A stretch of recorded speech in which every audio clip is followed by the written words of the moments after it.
Bismillahirrahmanirrahim. Alhamdulillah rabbil alamin wassalatu wassalamu ala asyrafil anbiya'i wal mursalin wa ala alihi wa sahbihi ajma'in.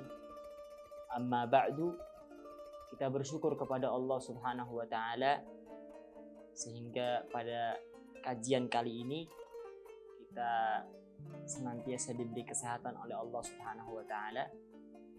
Dan insyaallah pada kesempatan kali ini mari kita membahas dan kita menumbuhkan semangat kita motivasi diri kita untuk lebih semangat di dalam mengikuti jejak para salaf kita. Salaf adalah orang-orang yang telah mendahului kita daripada orang-orang yang saleh, orang-orang yang faham dengan tujuan hidup ini, yaitu tidak lain dan tidak bukan adalah untuk menghambakan dirinya untuk Allah Subhanahu wa taala semata. Orang-orang yang dekat dengan Allah, mempunyai derajat yang tinggi di sisi Allah Subhanahu wa taala. Orang-orang yang mendapatkan perhatian eksklusif dari Rasulullah sallallahu alaihi wasallam. Karena itu kita sebagai generasi yang datang setelahnya harus mempunyai keterikatan yang sangat kuat dengan salaf kita. Karena salaf kita lah yang lebih tahu mana yang cocok dengan diri kita, mana yang lebih pantas dengan perilaku kita, dengan kemampuan kita di dalam mengamalkan syariat Rasulullah Shallallahu Alaihi Wasallam. Keberadaan salaf, bak keberadaan seorang dokter di hadapan pasiennya.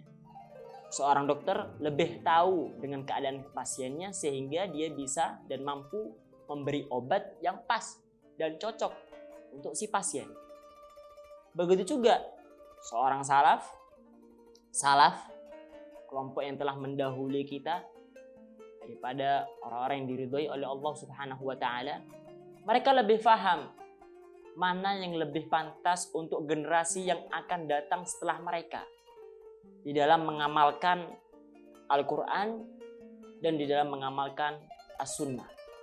Karena itu Al-Habib Abdullah bin Alawi Al-Haddad beliau mengatakan, walzam kitaballah watba' sunnatan waqtat hadakallah bil aslafi.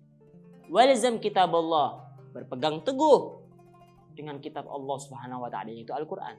Watba' sunnatan, ikuti sunnah Rasulullah, yaitu yang tertera dalam hadis Rasulullah, sabda Rasulullah sallallahu alaihi wasallam. Akan tapi tidak sampai di situ.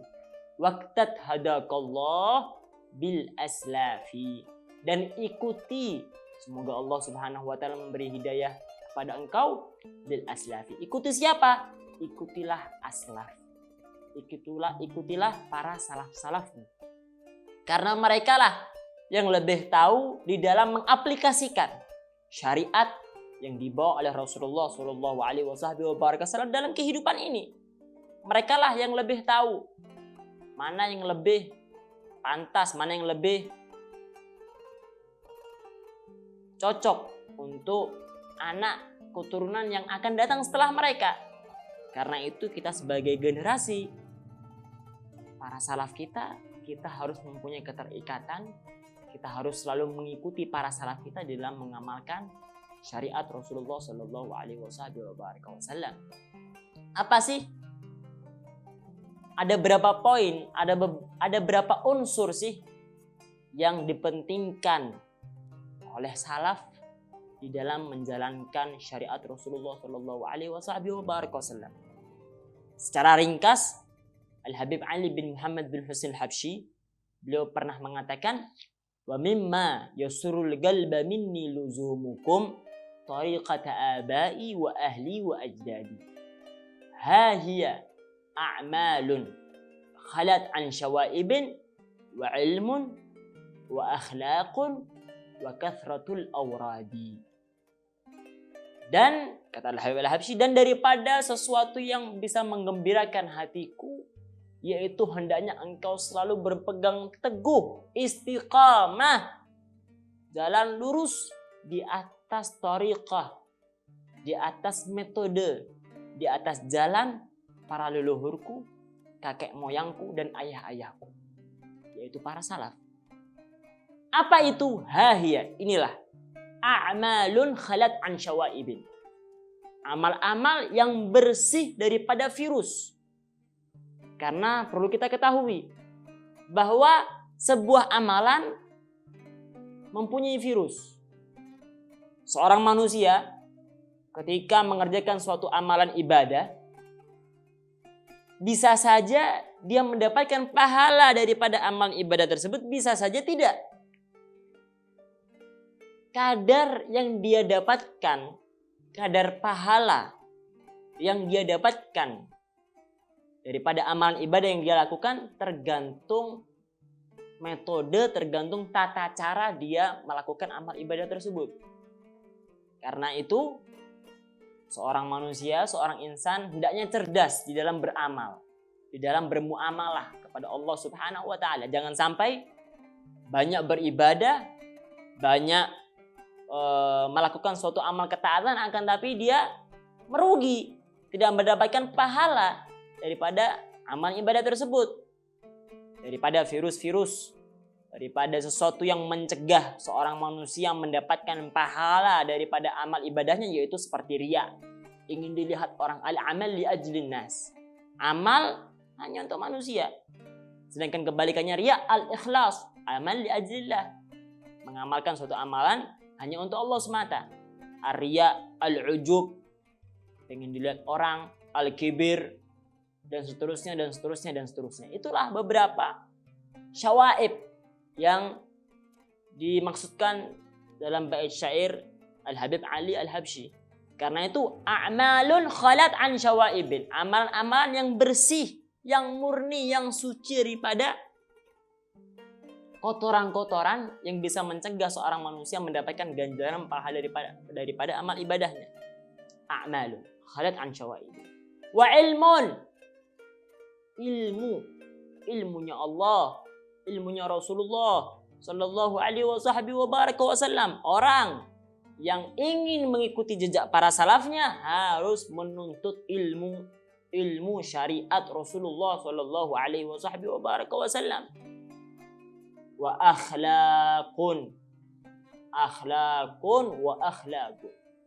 Akhlak, sopan santun, beradab, wa kathratul awradi, dan banyaknya wirid, banyaknya bacaan-bacaan. Itulah secara ringkas metode, unsur-unsur, poin-poin penting yang dianggap oleh Al-Habib Ali Al-Habsyi penting dan dianggap oleh Al-Habib Ali Al-Habsyi sebagai tariqah daripada leluhurnya. Sebagaimana kita katakan tadi, tariqata abai wa ahli wa ajdadi, tariqah ayahku, leluhurku, keluargaku. Apa itu? A'malun, amalan-amalan yang bersih daripada kotoran, yang bersih daripada virus. Wa ilmun, ilmu, wa akhlaqun, akhlak, dan banyaknya wa kathratul awradi, dan banyaknya wirid. Semoga kita bisa mengamalkan apa yang kita dengarkan tadi, terkhususnya bagi yang bicara Al-Faqir, kita bisa mengikuti jejak para salaf kita dan kita nanti berada di bawah naungan bendera mereka di hari kiamat, sehingga kita mendapatkan nadrah, penglihatan khusus, eksklusif dari Rasulullah sallallahu alaihi wasallam dengan perantara para salaf kita. Amin amin ya rabbal alamin. Wa hakadha ma tayassara minni. Wassalamualaikum warahmatullahi taala wabarakatuh.